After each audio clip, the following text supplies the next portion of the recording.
The following is a presentation of the Belly Up Sports Media Network.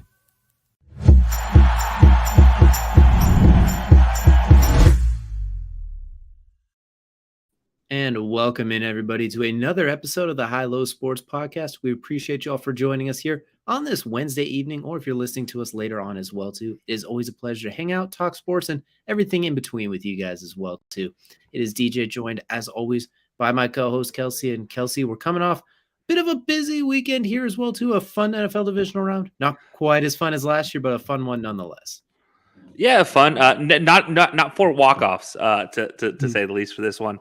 But no, it was still, you had quite a few breakdowns, if you will, in the divisional round that just kind of never cease to amaze. At the end of the day, it will be. And yeah, you mentioned busy week. It's not just been a busy week on the field. I mean, goodness, I get to go back to an office for the first time in 3 years, and I'm like, it's crazy. Life is changing as we know it, and hey, we had a fun time for this weekend, and kind of looking towards the end of the show, we get to say farewell to a couple things at the end of the show in two different ways. So can't wait for that conversation at the end of the show. But no, it's been a fun week to say the least. Absolutely, we got a little bit of fun. We got some recaps, we got some rankings, and we got some farewells as well too. Not some, and maybe a little rant as well too. So we might be hitting all three of our major pain points here coming up as well too. So we definitely got a lot to get into. And you know what? We're not going to waste any time. We're going to go right into our opening segment. And the opening segment, of course, is the tip-off. And the tip-off, in case you don't know, is now brought to you by our good friends over at SeatGeek as well, too. And if you don't know about SeatGeek, well, I don't know if you've been under a rock or not because, well, it's been around forever. But SeatGeek is a live entertainment platform, rethinking ticketing by caring more about you all and us as well, and the venues and the fans, powering a new open entertainment industry. And we got a nice little code, Belly Up Sports. Get yourself 20% off your first order with them as well too. So definitely go check it out. There's some places going 50% off on tickets as well too for some NBA games as well. Go ahead and try those out as well because hey, why not give it a try? Live sporting events or something else. So definitely go try it out. And for the tip off, Kelsey, we're going to begin with the recap part. And we already kind of alluded to it. NFL divisional weekend. There was some good, there was some bad, there was some ugly, there's some what? There's a whole lot to go through. We're just going to go top to bottom with this one. We'll go with, the very first game we were looking at as well too, and we're going to stick in the AFC in Kansas City versus Jacksonville. The Prince, or as some people are calling him from Jacksonville, the King, if you will, with Patrick Mahomes. And I'm going to start with good for Jackson, but this is kind of what you expected. They kept it kind of close, good for them. Destroyed the point spread for all of those who wanted that 8.5 points. They made it 7, so they ruined a lot of people there. Patrick Mahomes, still that dude, even on one leg. Good luck, everybody else. Travis Kelce, even more so, good luck, everybody else. He is still absolutely unstoppable in the postseason. But honestly, the biggest thing that come out of that game thing is, A, how hurt is Patrick Mahomes, and B, the defense, while it was underrated throughout the regular season, I do still have a little bit of concerns, especially on that back end. Now that you have the Bungles coming into town as well, too, with their core. So the two things are, if Patrick's even 85% of himself, this is going to be quite the game we have cut up this weekend. Yeah, I got to say, I'm curious to know how this game would have gone had the injury not happened. Because 38-7. Yeah. Patty was on a roll, and that game was getting dirty and out of hand, and everybody was eating. But I got to say, man, it again, in another season of playoffs that we see Chad Henne come in for the Chiefs and get them advanced past the divisional round with just one drive. He only needs one drive, whether it be the very last drive or it be a middle of the game drive that really kind of cinches everything. If he doesn't take him down the field and score with Travis Kelce, that game gets turned on its head, and Jacksonville could be sitting here in the championship series, in the championship weekend. But hey, alas, it's not to be. Patty was able to come back, and by the way, I think the most emotional Patty I've ever seen was him on the sideline being told, "You either go get the X-rays or you don't return to this football game." Throwing down his jacket, or stomping off to the side, stomping off to the locker room. I think that was pretty entertaining as far as must-watch TV. But I think that was the moment you knew that this guy's coming back, and this guy's going to be taking names in the second half. And then, it was no surprise from Patty. And, Travis Kelce just keeps doing Travis Kelce things. It's terrifying. Those two at the, and to consider Travis Kelce also in his 30s now, getting to that older age range in football playing terms, especially for a tight end, you're still sitting and watching maybe play the best season he's played over his career. He had a chance this season to touch Rob Gronkowski's touchdown record. Just missed out on that, unfortunately, for him. But it's surprising to see them keep chugging along as much as they do. And at the end of the day, I think it's the most surprising. No matter how much the ball is going to Travis Kelce, you still can't stop the Travis Kelce machine from happening. And I don't know if and it's obvious it's not just Patty at this point, because even with Chad Henne, you knew the ball was going to Travis Kelce, and still couldn't stop the ball from going to Travis Kelce. So I don't know what's going on there, but I do look at this game, and I you mentioned the injury obviously going into championship weekend. It is a little terrifying. I also want to go and look at that run game for Kansas City. Isaiah Pacheco, he had a great drive with Chad Henne in there. But then for the rest of the game, I'm kind of like, I need a little more from you just to solidify. Jerick McKinnon, though, kind of went missing for most of this game. Had a few pieces and parts here. Helped him kind of clinch the game at the end of the game. But I need more. I need, and it sounds greedy for me to be talking about the Kansas City Chiefs and talk about a run game and needing more. I've said this the entire season. I said this preseason. If the Chiefs get a run game, they're unstoppable. And you saw a little brief moment of that with Isaiah Pacheco in this game, where he was able to get going on a drive, go 2 drives there, and it's just I need no matter how injured Patty is, I think if they have a run game to kind of offset it, and I'm not saying a huge run game, 80 yards from Pacheco, 60 yards from Pacheco, 30 yards from McKinnon, add in 20 in the air, I think they have a great opportunity there. But I do look at that. For me, that run game gives me some question marks, obviously, going forward, because it is a little worrisome. Because if Patty is majorly injured, you got to have something happening, and I can't trust Travis Kelce to run tight end sneak every play. I mean, we haven't seen it yet, but it just might. It's crazy when you speak about that run game. In 2020, they drafted Clyde Edwards-Helaire, pretty decent pick. It hasn't quite panned out greatly for him, but you look at the running backs just selected the next round after: J.K. Dobbins, Jonathan Taylor, DeAndre Swift. I'm sure there's plenty of others that I'm overlooking that are really good. Just how close they were to having not only that run game, but having it in abundance as well, too. So I agree with you. You can get that and 90 to be yards. Fair to Clyde Edwards-Helaire, he's pretty solid when he was healthy. But then exactly, when he's healthy and he's not dropping the ball. When he's able to hold on to the ball, it was pretty good. It was just the one thing since he transitioned to the NFL, I feel like his fumbling woes have gotten a little bit bigger. Those weird drops too. He was so sure-handed and then just coming out just the weird little things. And he's fantastic. They get 4.5 yards a carry up to 80, 90 yards combined. I think that'll help a lot, take some of the pressure off. Patty won't have to play make as much. And my last note on that one too for him, this will be the first game, if I'm not mistaken, that Mecole Hardman and Kadarius Toney are both healthy and on the field for the Chiefs at the same time since that trade, which we've seen Kadarius Toney's done in the playoffs with dynamic ability. We've seen Mecole Hardman run a straight line as well as anybody. So if you could just get him running straight down the field or running across the field with the ball in his hands and running away from people, that could be another added dynamic that we haven't seen yet as well. So there's a lot to look forward to. And that defense, they have some holes, but the defensive line makes plays when they need to. Chris Jones could be a candidate for Defensive Player of the Year. Frank Clark looks pretty Is it an award? He is a finalist for Defensive Player of the Year for Chris Jones. So we'll talk about those awards a little bit later as well, too. They got some pretty good linebackers.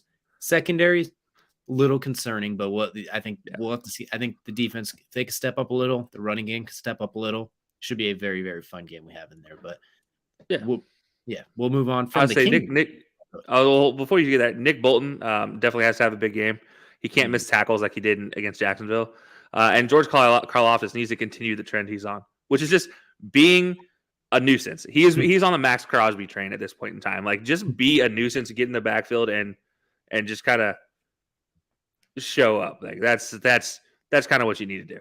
For lack of better words, just be a dick. Just that's all you got to do as well too. Just be in the backfield and just be a pain. Just be a pain. But we're going to go from the kingdom now. We'll head over to the city of brotherly love as the Giants took on the Eagles. And not gonna lie, there's not a whole lot to say about this one. The Eagles just showed they are who we thought they were, and the Giants, they're still better than who we thought they were, but this was kind of a mismatch as well too. The Vikings game maybe casted a few too many aspersions as to what they can do when you're going against the worst defense to make the playoffs that I can remember necessarily. So I'll just keep mine short and sweet.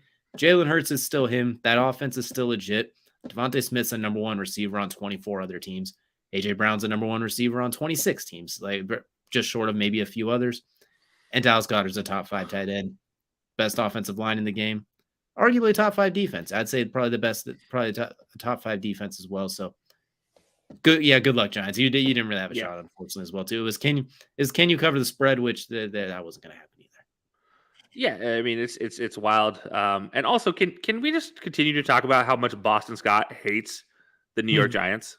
And he has scored a touchdown against the New York Giants in like 4 straight appearances now.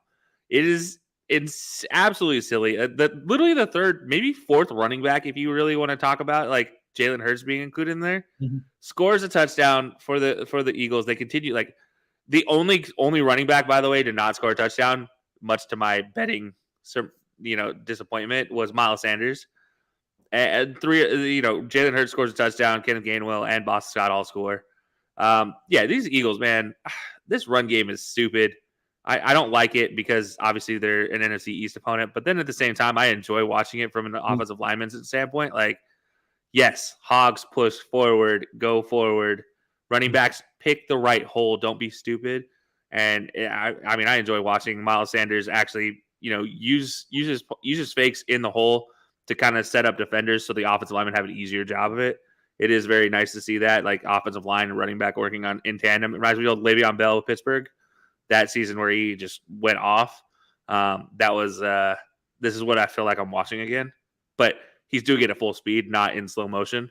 So it's really nice to watch that. And yeah, Devontae Smith, AJ Brown, you couldn't be happier if you're an Eagles fan right now. The only way you could be happier is if Nakobe Dean was starting as a linebacker right now. That'd be probably the only way you could be happier. And you know what? That's maybe the fact that could be on the horizon as well, so you never know. Plus, Jordan Davis getting even more burn as well. I will say, Travis actually Kelce, getting healthy for Jordan Davis too.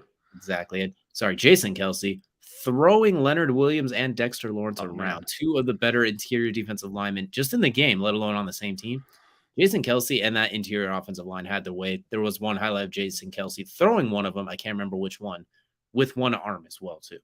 So an absolutely tremendous display from that offensive line. And we're going to talk about their opponent coming up too, because we got a clash of titans in the NFC coming up. The NFC is kind of thin this year. I think we'd agree. It's been mostly 3 or 4 teams throughout the year. Well, we got 1A and 1B going head to head. So it all worked out pretty great in the NFC side, but we're going to skip on over to the AFC now. We're going to go to some broken tables up in Buffalo. And what we deemed the game of the week, arguably, what we thought was going to be the game of the year a few weeks ago went on Monday night. That unfortunately didn't happen. We thought we were going to get it now, and what we got was basically when a kid gets in trouble and the dad breaks out the belt and spanks him. That's pretty much what we ended up seeing right now is the Bengals.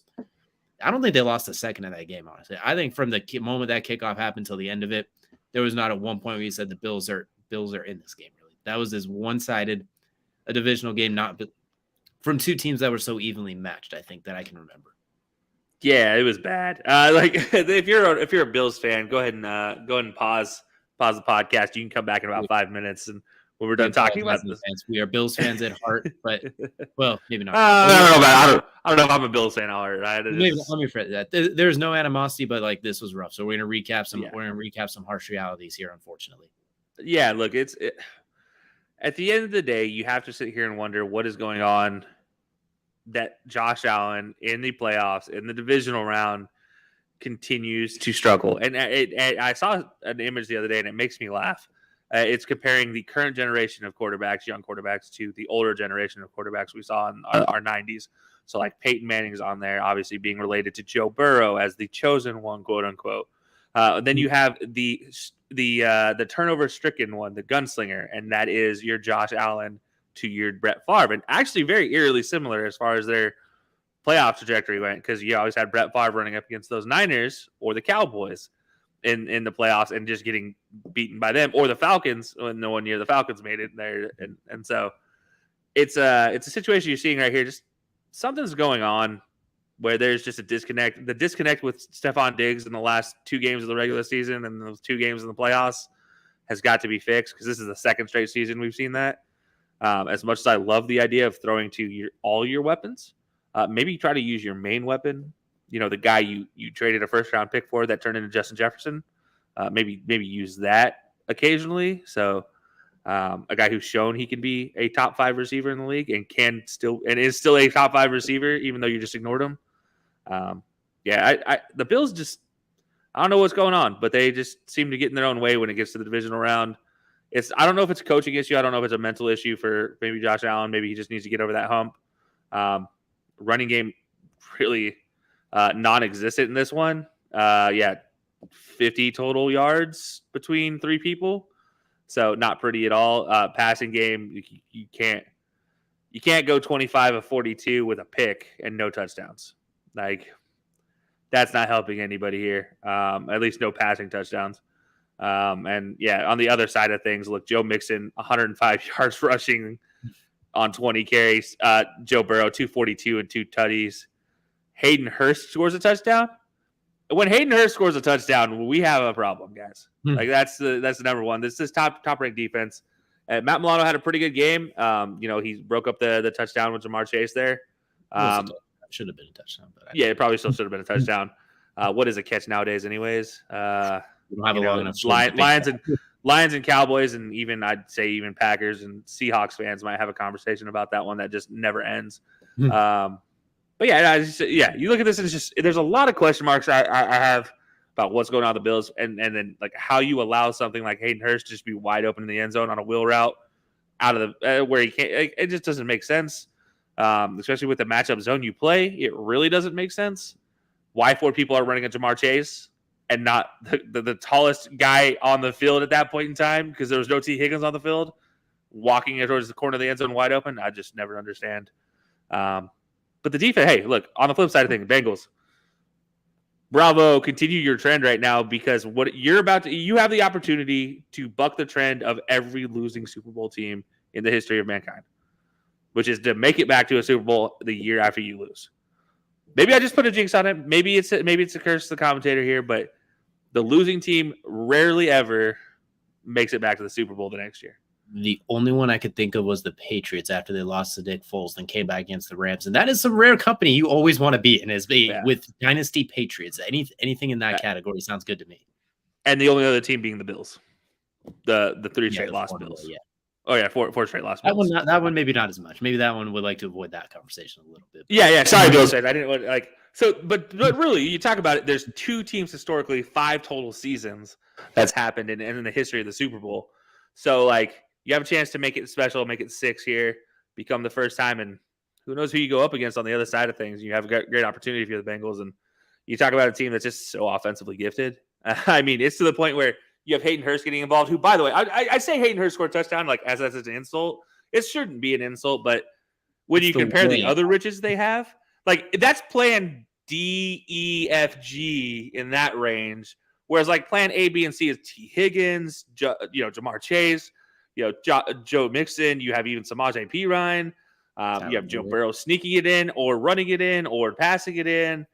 All of those things are usually before a Hayden Hurst touchdown. Mm-hmm. So that's Tyler Boyd scoring a touchdown. You have all these weapons offensively. It's insane. If they can just keep capitalizing on it and not slow down, which is the one thing I will say, the biggest disappointments we've seen so far in the postseason, the biggest reason for those disappointments was offensive shutdowns.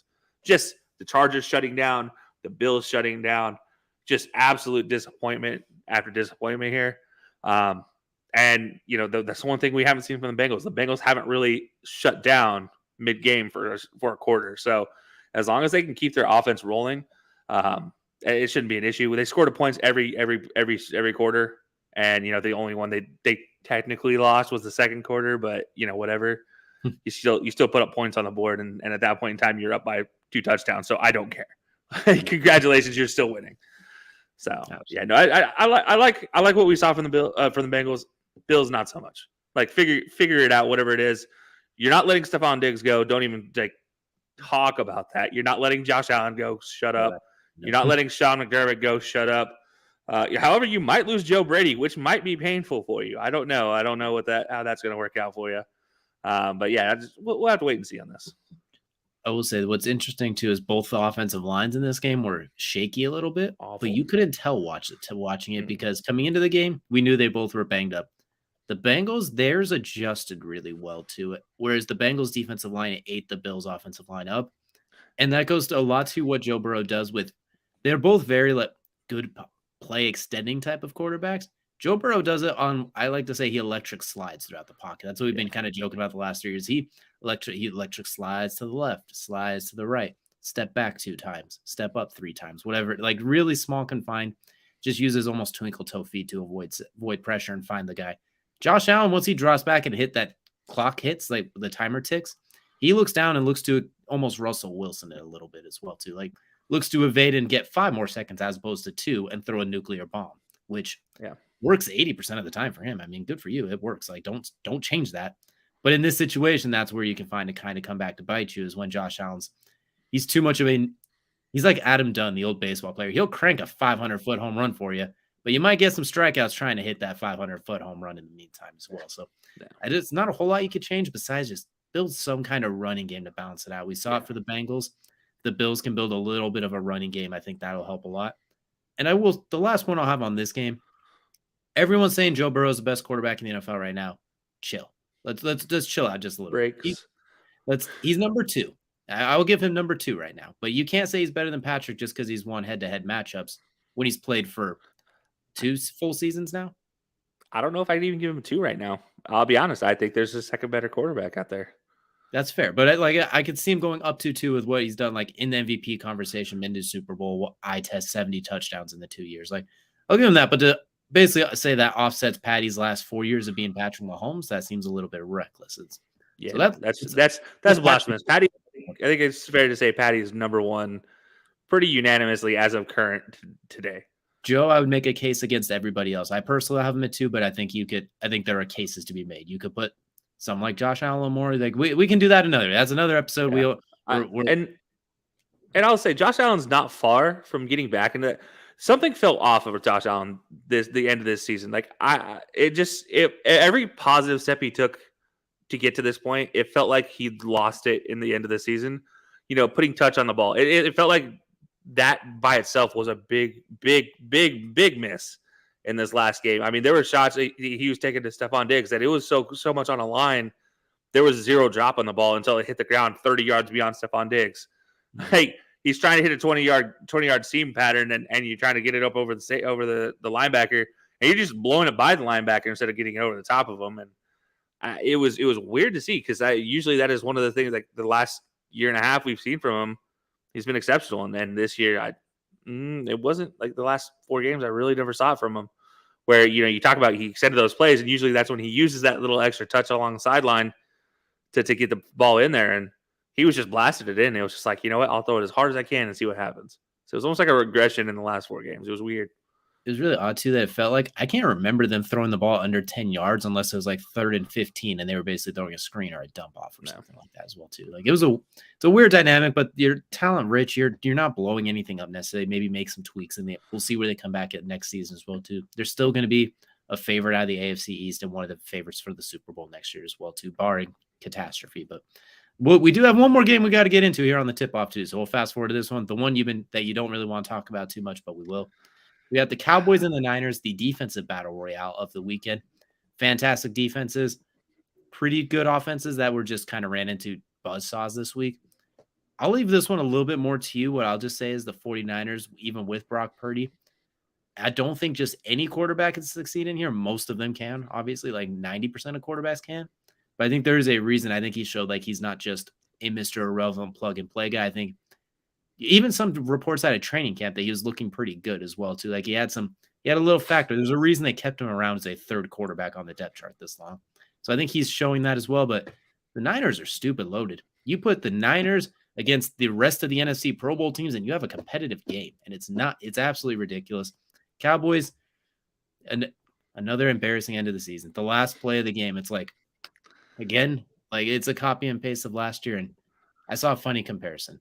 They said that this is basically the Bengals of the early 2010s with Andy Dalton and Marvin Lewis, Mike McCarthy and Dak Prescott.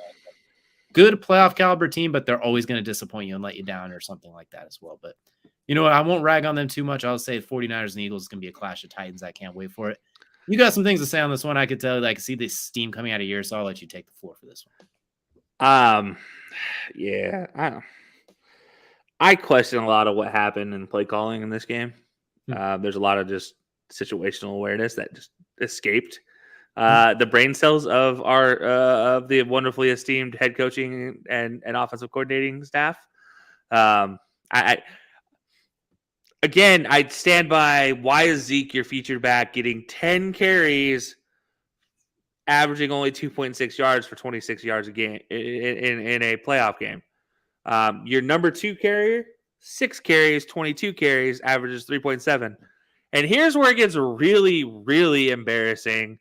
Your third leading rusher, also with 22 yards on 4 carries, is your quarterback, who, by the way, up until this game, up until these playoffs, had not ran the ball really all season long. So, he's rusty running for 22 yards. And yet your feature back can give you only 26 on 10 carries. So give him 6 more carries and he gives you 4 more yards. I got lots of questions there, like why that's the concept. CeeDee Lamb, 10-117. I can't take anything away from CeeDee Lamb. But Dalton Schultz, where you at? Where's those mid-range over routes that he kills on? Where are those at? Where's Noah Brown on that 10-yard dig every game? Where's obviously T.Y. Hilton still getting his 1 catch for 15 yards, so I can't say anything about that. That's literally what he was brought in the team to do. But maybe do that 2 or 3 more times. Maybe try that.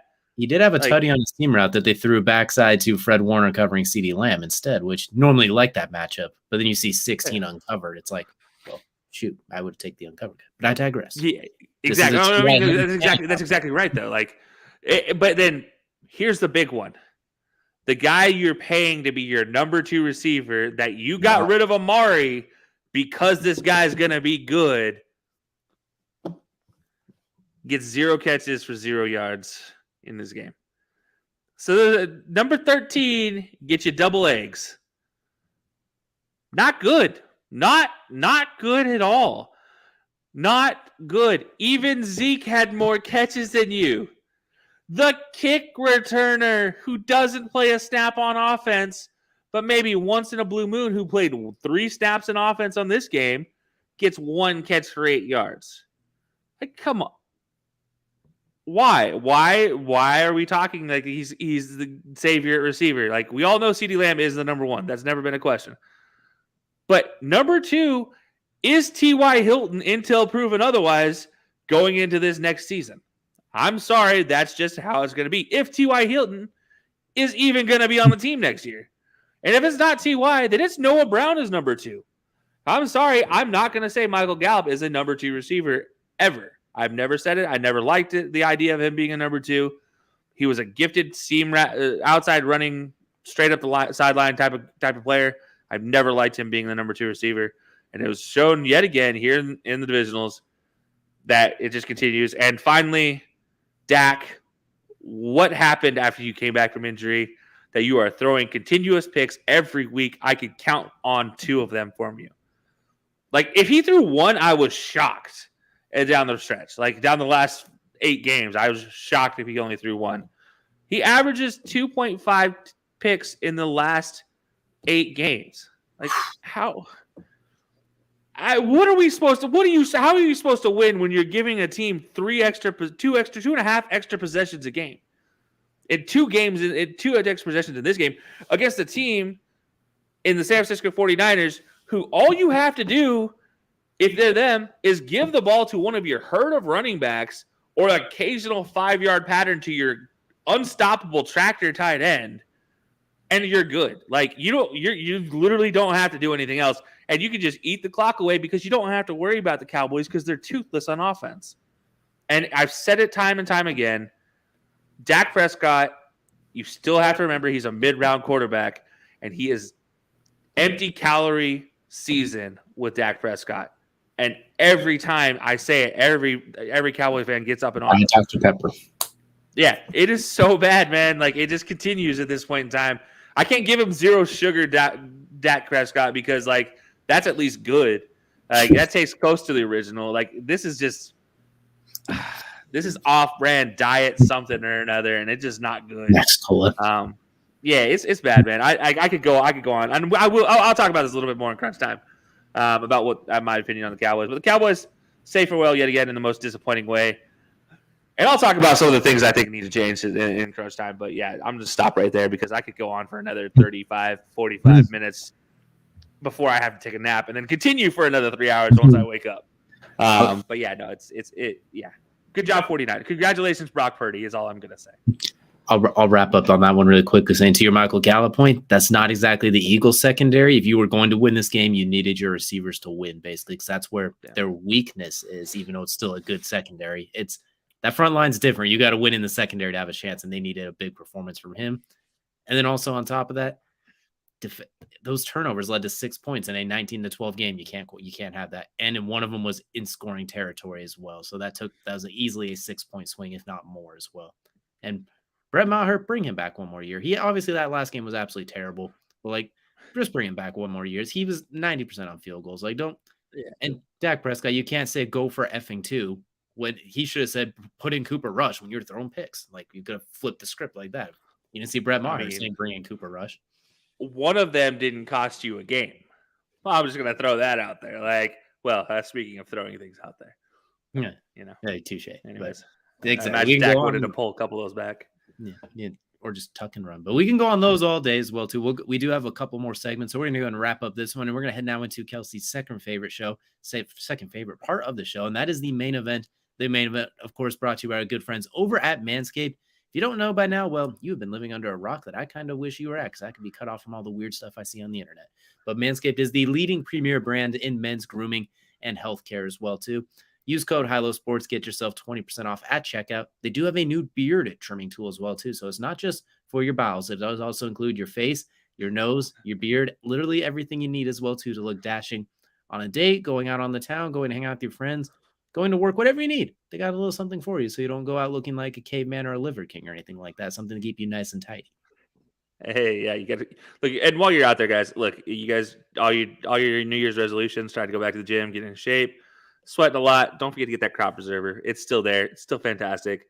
Still helps you smell good. Still keeps you from stanking up everywhere after you leave the gym or before you get to the gym. Maybe you're one of those guys. I don't know. But yeah, look, go check it out. 20% off at checkout. Hilo Sports is the code.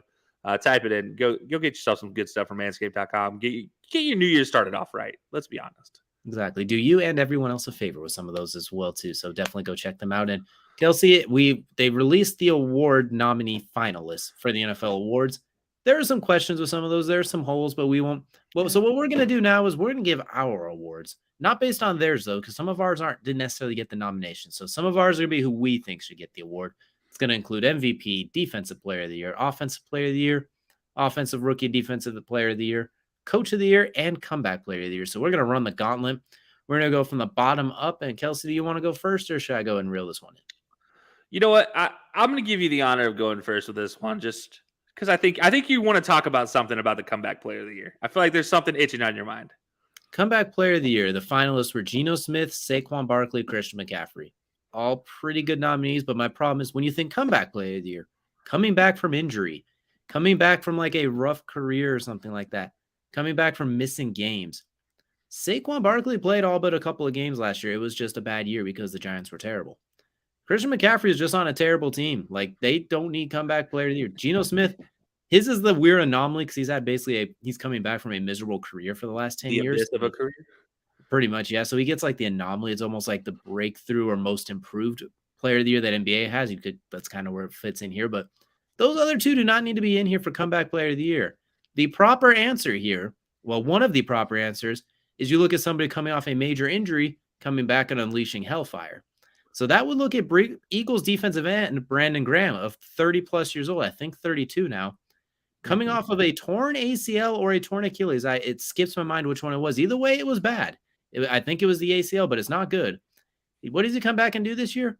Sets his career high in sacks with 11 and leads the high and is one of the leaders on the best sack team in the NFL. Obviously, Hassan Reddick led the way with overall sacks, but Brandon Graham was an absolute force of nature. He's most known for forcing the fumble on Tom Brady in the Super Bowl.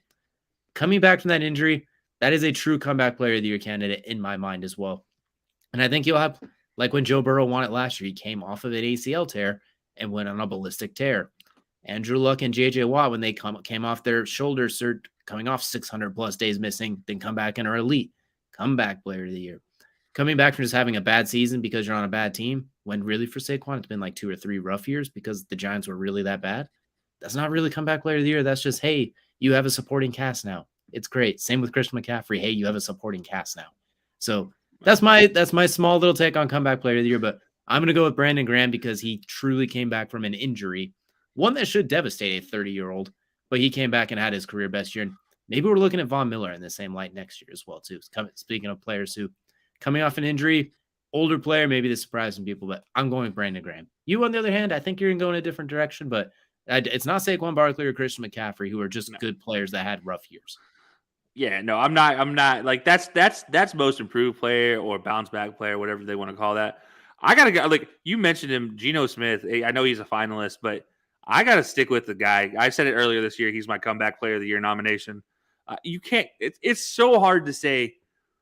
This dude was written off by everybody. I mean, let's not forget this dude got knocked out by his own teammate and was then at that moment written off by not only newspapers, but New York Jets players and fans, the team, the ownership. Everybody said, you know what? This guy's not going to do anything more for the league. Bounced around, few backup spots, plays spot games here and there.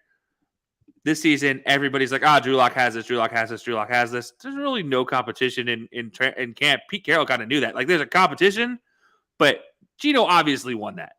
It was not even fair. Like, I tried to fight for Drew Lock earlier this season and say, Drew Lock had a chance until he got cut. I was lying through my teeth. I knew there was no competition. I knew who actually earned that job. And then he goes out and doesn't write back, ladies and gentlemen, my comeback player of the year, Geno Smith, getting his team to the playoffs. And had it not been for really just an abysmal showing in the playoffs by all around on that defense as well as the offense, I mean, they have an opportunity there. I think, you look at what he's able to do, maybe about that, continue that next year. It's very, very odd though, because like you look at guys' careers that go on this path, never do they come back like this. And this has been kind of exciting to see. I don't know if we'll see it again next year. Maybe it was a one-hit wonder. But you know what? I can't help but root for the guy. I liked him when he was at West Virginia. I hope that it's one of those things that continues going forward. That we can see maybe that Geno Smith that was going to be that dude at West Virginia. Come and play next year. Whether that's for Pete Carroll or not, we'll have to wait and see. Absolutely, breakthrough player of the year as well too. They're definitely he definitely earned it. He gets something for what he did as well too. And with arguably the quote in the NFL season of "They wrote me off, now I ain't right back yet." If I have a nickel for every time I heard someone say that, including me, well, I'd have a whole lot of nickels. Let's just say this would have a different. I mean, twice in one segment today. I mean, like I'm working it right now. Exactly. So that would be for comeback player. Next, we're going to go to coach of the year. And coach of the year, I think we're pretty much unanimous on this one. I'll keep mine short and sweet. Brian Daboll, I thought the Giants were winning 2 games to get the number 1 pick. They won a playoff game. So making me eat my own words with some extra hot sauce and gravy on it. So Brian Daboll, easy peasy for me. Yeah. I mean, you're exactly right. I don't think we need to really talk about this. You have Brian Daboll. I have Brian Daboll. He brought the sauce from Buffalo down with him. Whatever that magic sauce was, he gave it to Daniel Jones and Danny Dimes turned into Vanilla Vic and Danny Dimes and combined. I don't even know what you want to call them. Daniel Magnificent at one point in time. Dandy Daniel. I don't know what you call him. Whatever he was in the playoffs to get them this far, it was fantastic. Lamar Light. Caucasian Kaepernick, we can go all over the place in them. And you saw Josh Allen's turnovers go up, Daniel Jones go down, the Brian Daboll. And his trend, his career trend is great. Passing yards go up, completion percentage has gone up every year. Interceptions have gone down. You can't ask for more. Turnovers have gone down. So we'll have to see what they can do next year with Brian Daboll at the helm yet again. I don't think they're going away from Daniel Jones, but that's something we'll talk about later on down the road when we get into offseason conversation. But yeah, very exciting to see what the Giants did this year, except for if you're a new NFC East fan like myself. Absolutely. So next we're going to go to Defensive Rookie of the Year. And there was a lot of good candidates for this one. This could have been a competitive one in any other year in recent memory. But unfortunately for Defensive Rookie of the Year, it is one man. I think we both agree on it. I'm going with Sauce Gardner on this one. The New York Jets all-pro corner as well, too. On top of that, Defensive Rookie there, Tariq Woolen. Any other year probably gets this. Literally almost any other year in history. This was probably just the one year. Same with Aiden Hutchinson most other years. But this one, it's all Sauce Gardner. One of the best defensive rookie seasons we've ever seen. I mean, yeah. This is going to be like Brian Daboll. There's no other conversation needed other than to say that this man continues the trend of not giving up a single touchdown in man coverage against his opponent. in his career. I don't mean his professional career. I don't mean just his college and professional career. I don't mean just his high school, college, professional career. I mean the entire time he has played organized football, this man has not given up a touchdown. Give me Sauce Gardner with Defensive Rookie of the Year. And I won't be surprised if next year we're sitting here talking about how he is a potential Defensive Player of the Year. And that Jets team surprised a lot of people this year. Maybe not myself as much. I did predict them to be pretty good. Just Zach Wilson maybe surprised me. But defensive player, defensive rookie of the year, Sauce Gardner did not surprise me in the least. But yeah, you're exactly right. Like any other year, Tariq Woolen, Aiden Hutchinson, you probably have a great conversation between those two about who gets it. I mean, just kind of really depends on what you like more. Do you like dynamic defensive ends, or do you like hugely athletic hybrid cornerbacks that can play safety and just destroy everything and pick it off at the same time? It's a great conversation there, but unfortunately there was a guy named Sauce that is just walking away with it. Absolutely. And honestly, Madden, give the man an X factor going to Madden 24 as well, too. Just throwing that out there. Madden, do the right It needs to be called the Sauce, though. Like his X factor, he needs to have a specialized X factor called the Sauce. Yeah, or just I don't care what ability is, just give him something. Like give him something. He earned it as well. So next one, go to offensive rookie there, where we actually will have a little bit of conversation now as well, too. Those last two were quick and simple, but offensive rookie of the year, the finalists they're showing right now are Garrett Wilson, Brock Purdy, and Kenneth Walker. While they are all pretty good, I'm struggling at Brock Purdy up there off of 5 regular season games.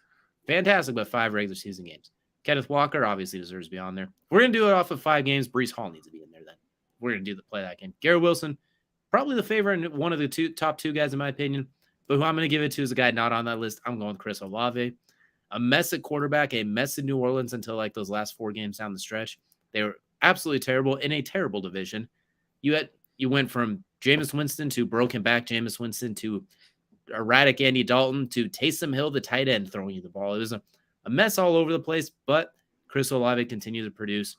No other weapons on that offense to speak of besides that tight end / quarterback Taysom Hill.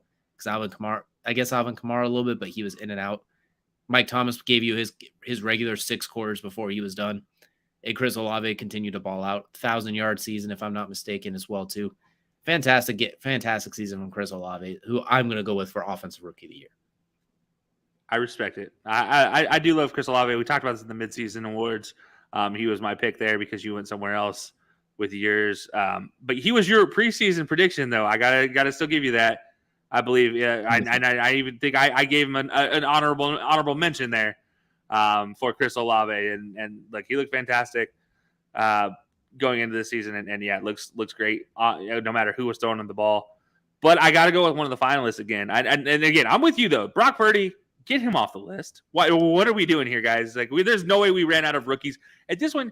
Throw an offensive rookie that's a lineman up there before you put Brock Purdy up there, please. Like, don't do this to me. That's just, yeah, gross. No. Anyways, maybe I'm biased. I don't know. Maybe I don't know if I let that slip or not. But yeah, I got to go with one of the guys there. A guy that I talked about coming into the season is being a potential surprise for a lot of people in fantasy, as well as offensive rookie of the year potentials, and that's Kenneth Walker III. He went and showed it. Once he got the full-time position, it was over. It really was. It was just watching him run away. It was very similar to watching his last season in college until the Michigan game, until the last game against Ohio State, where he just kind of did not play well. Like there was Ohio State was the first couple games where he just hadn't have a job, and then it was like, oh, here's the rest of his season for Michigan State happening every week. And I mean, he made some 3-yard gains again, just looked incredibly amazing. And he's part of the reason why Geno Smith and the Seahawks offense was able to click, even with DK being DK at times and just kind of Jalen Ramseying it up. And, whatever reason it be that offense stuttered, Kenneth Walker was able to keep it rolling. So very interesting to see what he is able to do go forward as well. But you mentioned Breece Hall. I wish Breece Hall had not gotten injured because I feel like that would have been a great conversation to have between Kenneth Walker and Breece Hall right here, because I do think between the two of them, that was a toss-up. So, absolutely. And, of course, we'll both give the shout-out to Garrett Wilson, who fantastic season as well, too, leading all rookie receivers as well, too, a finalist on that list. So, fantastic job. A lot of really good rookies this year as well, too. Even if the quarterback class wasn't that great, kind of like we talked when we did the draft boards, everything else was looking pretty solid, though. So, next we're going to go to Offensive Player of the Year, and This one I think we're kind of in agreement on as well, too, considering he's an MVP candidate. And, well, he was my preseason prediction as well, so I'm going to stick with this one through thick and thin. We're going with Jay Jettas, Justin Jefferson, receiver for the Vikings. Almost was on pace to have 2,000 yards receiving until the last couple of games. It kind of petered out a little bit as well. Incredible season. Honestly, an incredible season. The leading receiver, absolutely fantastic. Put that team on his back. That team kind of sucked, but they managed to win 11 one-score games in small part because he attracted a lot of attention. And if he didn't, he went for 200 yards like he did on the Packers. Or against the Colts, he gets shut out for a half, and then in the second half, gets you a touchdown and 80 yards. A fantastic player. Top 3 receiver in the game currently, however you want to rank him. Take it outside the top 3 or even the top 2 is blasphemous, really. But top 3 he's definitely top 3. I think taking him outside of that's it's a weird conversation not have a top 3 without Jay Jettas right now. Yeah, I mean, top 5. You're high if he's not in the top 5. Like that's where we draw the line. Yeah, I'm going to say this. I think it's amazing. We talked about this many times to see a trade that involved Stephon Diggs, who at the time, I mean, he was a top 5 receiver, being replaced in the team he was replaced by in a draft with what is now a top 5, arguably the number 1 receiver in the game today. And I don't think it's really arguable at this point in time. I think he's the number 1 receiver. Everybody who has listened to the show at one point in time during football season has heard me talk about Captain Mid, Kirk Cousins, and how much I hate how he's dragging down Adam Thielen, TJ Hawkinson, and Justin Jefferson, and even Dalvin Cook in a lot of ways.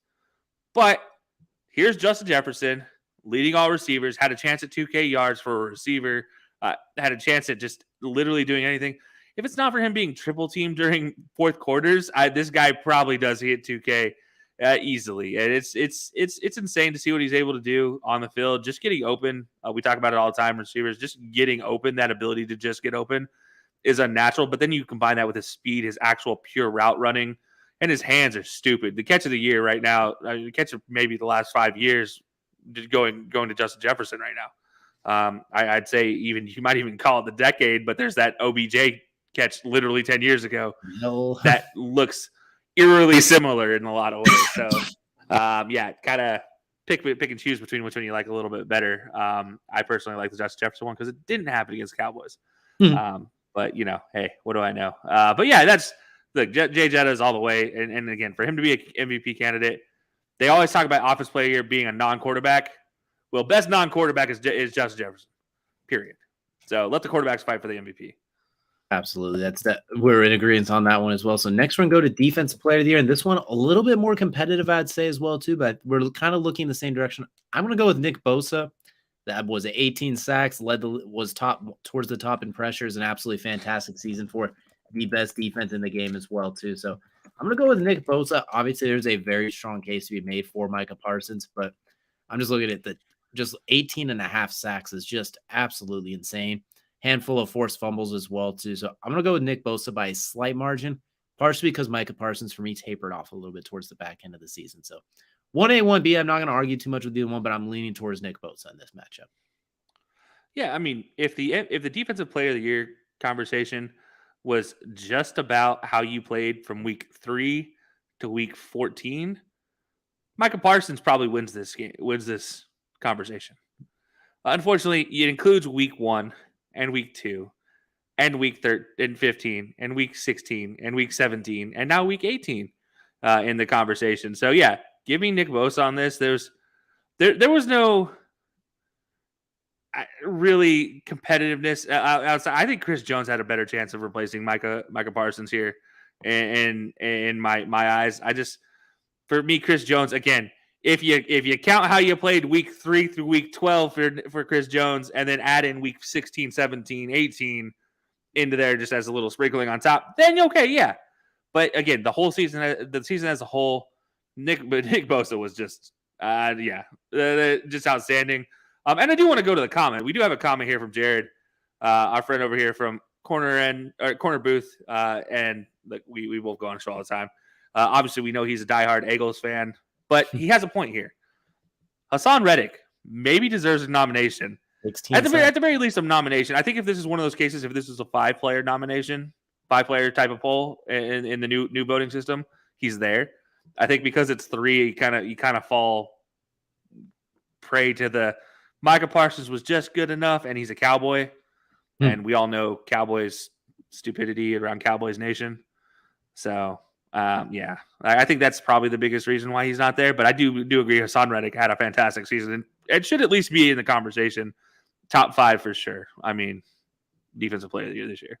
He also kind of suffers what I'm going to deem T. Higgins syndrome. Like, he's fantastic. The problem is just surrounded by so many fantastic players on the team that led the league in sacks. Like, there's so much firepower. He almost gets overlooked as well, too, especially because he's not the big flashy name. He's just and it's hard because he's the guy from Temple. Exactly. Yeah. And he was labeled a bust from Carolina. The Cardinals as well, too. So, like, he's fantastic. He deserves a nomination. I agree with that. 16 sacks is 16 sacks. I mean, what was it, second in the league, something like that? But he was fantastic. I could see he just unfortunately is a victim of being a really good player on an incredible defensive line on top of it, too. So, defensive player of the year sounds like we're in the similar boat there as well, too, with Nick Bosa. Not Joey Bosa, because he throws temper tantrums that cost playoff games, but Nick Bosa for now. Next, we're going to go to MVP, and this one's a 2-person race, if we're being honest. There's 5 nominees, 5 outstanding players. Three congratulations nominees, and then 2. All right, you got a chance. One of them, even Justin Jefferson, who said, "I'm just happy to be here." His exact tweet, just that exact. Joe Burrow, fantastic season. Josh Allen, fantastic season, minus turnovers. We're looking at Patrick Mahomes and Jalen Hurts. For this one, we're actually going to go in opposite directions for this one. I'm going to go and let you lead the way on this one because you got an interesting name here. You got a classic on this one. Yeah, I mean, you guys know me. I think I might have fallen in love with this guy. I don't know. Maybe I'm jealous of his hair. I don't know. Maybe the fact he gets to throw to a Kelsey it makes me a little bit more like I lean towards this guy. Maybe a little bit more of a fan that way because he throws to a guy named Kelsey. But Patrick Mahomes, do what? You're not a fan of him because of his siblings, that's for sure. Yeah, definitely not his siblings or his annoying significant other. Anyways, make beautiful children though. You make beautiful children. Congratulations, you too. But no, look, I gotta go Patty in this one. Setting the record for most yards in the season, 5,250 yards. You look at touchdowns. I'm gonna go ahead and tell you, tied for touchdowns in the race between the top 2 guys for total touchdowns. One more overall turnover for Patty in that conversation, but then you take in the yards. Not only did he have 5,250 passing yards, he did also chuck in a cool 358, which is about half of the second guy, but he also beat that guy by about 2,000 passing yards in the season. So, you got all that accumulative. It's tough to not give it to Patty in a lot of ways. But I'll be honest, the top 2 guys, I'd be okay with either one winning it. And again, it hurts me to say that the other guy might win it. But yeah, no, I'm gonna say I do like Patty here. I think it's gonna be Patty. But if it's unanimous Patty, I'm gonna be a little offended. I feel like this has got to be a closer race than a unanimous decision one way. I feel like these 2 have had such great seasons. To be fair to both of them, to give them credit for their seasons, it should be a close. We're not saying sharing a title, a la Peyton Manning and was it Eddie George? Steve McNair. Steve McNair. Thank you. Wrong position in the Titans, but yeah. I don't want to see that, but I do want to see like a 60-40 type of conversation here, a 55-45 type of conversation when it comes down to the voting. But yeah, I'm gonna go Patty here with my MVP pick, but a very, very close race between him and the second guy. So I'm going to go with the second guy. I'm going to go with Jalen Hurts. And if you told me Patrick was going to win, I would agree with you. Like, I don't have an argument against Patrick Mahomes. So I'm just going to make a case for Jalen Hurts. He lost one game that he started all season as well, too. And that was a shootout against a division rival, Washington. The best teams in their conference that they played, he beat them. I mean, he played the Vikings. He had a performance. They played the Giants twice. And the one time he played the full game, he lit them up in a half. Every time they played the best division in football this year with the Cowboys and the Washington. They're the Commanders now. I almost called them the Washington team because old habits die hard. But he beat them. He went undefeated against the Cowboys in games that he played because he didn't play the other game. He also went undefeated against Washington. Well, no, he did lose the one to Washington. I just said that. But my point is, he played his schedule. He played outstanding. He had 35 total touchdowns in 15 games. He had north of 4,400 yards when you combine rushing and passing in 15 games. The turnovers, 6 picks. You'll take that any day of the week. 5 fumbles as well, too. The amount of the 165 rushing attempts to go with 460 pass attempts, that's still less than Patrick Mahomes passing attempts when you combine just overall Jalen Hurts Yeah. having the ball, basically. I know the injury hurts him a little bit for his overall stats. I know the NFL is more of an overall stats kind of award thing as opposed to NBA, which is like points per game, assists per game, that sort of thing. But if we go by per game, Jalen Hurts was very much on par with him. So I'm going to lean towards Jalen Hurts just because last year they gave it to Aaron Rodgers because he was on the number 1 seed. He was the quarterback on the number 1 seed and didn't turn it over when he should have been like 3rd on the list. So by their standard, we're going to go by that standard. Give me Jalen Hurts all the way. He lost one game that he played in. He flipped the Eagles around from a pretty good team to a juggernaut. And look where they are now. If he doesn't get hurt, I think he runs away with it, honestly. In my opinion, he might run away with it. We'll have to wait and see. But you saw the difference. Once Gardner Minshew came in, they were not the same team. I know they had a fun game against the Cowboys. I know it was fun because it was all competitive in a shootout. They still lost. And we've seen what the Cowboys do in those games, like when they played the Raiders last year. Like that's the anomaly. We saw when he played the Saints. Gardner Minshew was kind of miserable. Like you saw a difference. Minus that one fun game against the Cowboys, you see the difference in drop off. So give me Jalen Hurts for the MVP as well, too. But once again, I won't argue with Patrick as well, too. Like 1A, 1B, I'm not going to argue either way. Patty had one of the better. He broke the record for total yards in a season because he ran the ball more than Drew Brees does. So, like, fantastic as well. Yeah. Real quickly, since we've gone through this pretty quickly, Kelsey, I'll have you go ahead and recap your list for the NFL awards for us, too. All right. So my list for the NFL awards, we're going to go with starting out comeback player of the year, Geno Smith, coach of the year, Brian Dabble, defensive rookie of the year, Sauce Gardner, giving it all the sauce, offensive rookie of the year, Kenneth Walker III, offensive player of the year, Justin Jefferson, defensive player of the year, Nick Bosa, and your MVP is going to go to Patrick Mahomes. All right, DJ, go ahead and give him off your list. All right, for my list, we're going to start with comeback player of the year, who should be a nominee but is not, Brandon Graham, the Eagles defensive end. For coach, Brian Dabble, straightforward.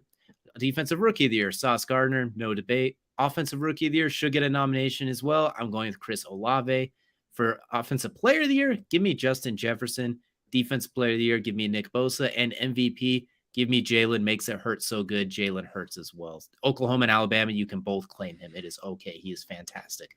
So that is what we have for our our NFL Player of the Year awards as well, too. Not all of them are nominated, but they all should be as well, too. So that's going to do it here for our main event. We appreciate you joining us for this one, but now we're going to head into Kelsey's favorite part of every show, and that is Crunch Time. And Crunch Time, of course, brought to you by our friends over at Outlier. Use outlier.bet/high-low sports. Sign up, free 7-day trial. Get everything you need for betting odds, trends, everything you need to bet smarter, not harder. Put together some nice fun parlays and win yourself a little bit of money as well, too. Take a look at some different trends as teams go head-to-head as well, too, so you're not too surprised as well. And Kelsey, we got a couple different types of farewells. This one's gonna be like the farewell one. I'll go first since mine's gonna be pretty short and sweet. We're gonna say goodbye to UFC legend Glover Teixeira. He was always known as the best fighter to not get in the UFC for a very long time because he had visa issues. Everyone said if he could get in there, he'd beat everyone. Famous Chuck Liddell training partner. Just retired after losing this title fight by decision this last weekend. Won the title in his 40s for the first time as well, too, to show how long he's been around. I'm going to keep mine short and sweet. A legendary fighter, should be a Hall of Famer. The UFC official ranking started in 2010, I believe it was. He was ranked number 4. He just retired at ranked number 2. So literally since the existence of the rankings, he has been ranked. Not at one point during that entire stretch was he unranked. So a fantastic, underrated career. Most people, unfortunately, only remember him for losing to John Jones and Anthony Johnson landing a nuclear bomb on his chin in 13 seconds, which probably would have killed a rhinoceros if he landed that same punch as well, too. So Glover Teixeira, legendary career, calling it a legendary career as well, too. Those who know, they know he will always be remembered as, and what a perfect name, Glover, for a fighter and a guy who throws hooks and idolized Mike Tyson. The perfect name for his style of fighting as well, too. So a very fond farewell to UFC legend Glover Teixeira. Now, Kelsey, you got a farewell in a little bit more of we'll call it a ranting form. Yeah, you know what? It's the Cowboys off season. So farewell to the mediocre season that just was, despite everybody saying it was a great season. It wasn't. We all know it was mediocre. Let's not kid ourselves here. A lot of empty calories in this season. It was awful. It's over. But more importantly, it's time to say farewell to a couple people. Mike McCarthy, time to say farewell. It's time to go. Time to sell into the wild blue yonder. Goodbye. You know what? We're also going to say goodbye to Zeke. And while we're at it, we're going to go ahead and say goodbye to the Jones family. And that would be my well wishes for a great offseason for the Cowboys, ladies and gentlemen. And it's going to continue to be mediocrity for the next decade until the Jones family finally decides to sell the team. So we're all stuck in the same living hell. But you know what? Here we are until then. We're all going to enjoy it, right? We're all just going to continue to keep staring at Jerry World and the Cowgirls and say, that's our team. That's, it's farewell to all of that.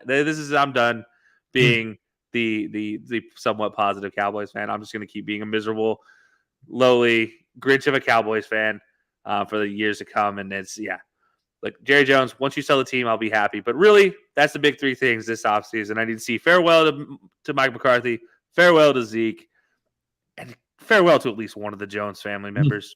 Just one of them, please go. That's all I ask. A lot of 0.5 in there. Re-sign Tony Pollard. Don't let him go if you can to. Find a way to keep Tony Pollard. Yeah, that needs to be the not farewell. Farewell to some money as you pay it to Tony Pollard as he walks out as he walks back in the door. Just wire transfer from one contract, Zeke's contract. While you're at it, go ahead and just pay Leighton Vander Esch a good chunk of money to say, because at this point you need a tight end, you need a linebacker, and he was better than anything else you had. He's got to fund those neck rolls. That Castle impersonation is not cheap, so you got to keep it going as well too. But definitely an interesting offseason we have for the Cowboys, to say the least. I'm curious to see what they do to make you more optimistic or less optimistic moving forward. Probably the latter, unfortunately. But yeah, you know what? I'm slowly. You talked about earlier. We're not Bills fans, but we're Bills affectionate. Yeah, I'm definitely turning into a Bengals fan because I talked about it last season. I'm converting to being a Bengals fan slowly but surely. It's slowly starting to take over my body. Obviously, now living in Ohio, easier to go see a couple Bengals games here and there. So next thing I know, maybe I'm gonna start painting myself black and orange during Sundays for football going forward. As long as they keep T. Higgins, because we gotta have an Ocho Cinco out there as well too. Yeah, look, hey, mind you, if anybody's questioning me jumping on a bandwagon for the Bengals since their last year Super Bowl, this happened before the Super Bowl run, ladies and gentlemen. This happened before that. Flashback to our episodes before last season, even the season before that when Joe Burrow was injured. You'll see it. It was on tape. It happened. I talked about the Bengals and how much I like them and how maybe secretly I was a Bengals fan then. Well, don't worry. If the Colts decide to bring in a certain somebody as their new head coach, I'll be entering the fan transfer portal too. So maybe we'll see. But that is going to do it. Can they pay us in some zero sugar Dr. Pepper while they're at it? Can that be your transfer portal payment? Oh, I sure hope so. I mean, I'll go to Titletown for that sugar-free Dr. Pepper as well. But that'll do it for us here today on the High Low Sports Podcast. We appreciate you all joining us here. We will see you guys again next week and hopefully have a wonderful day.